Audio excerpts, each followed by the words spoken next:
This is your bucket list for the year ahead. You've got 15 spaces to capture the adventures, experiences, and activities you want to tick off over the next 12 months. If you're drawing a blank, consider the following categories: travel, adventure, education, entertainment, contribution, creativity, health, family, and relationships.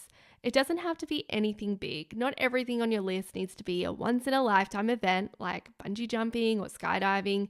Just as an example, some of the things I've had on my bucket list in previous years are things like taking swing dance classes, starting acro yoga, taking pottery classes, and going offline for 24 hours. The bucket list is ultimately space for you to write a fun, satisfying, and wholesome to-do list for the next 365 days.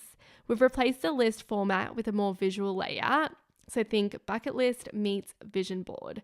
Get creative, feel free to use stickers or magazine cutouts to bring your bucket list to life. You can write down tentative dates, so dates that you plan on completing those activities, or actual dates of completion.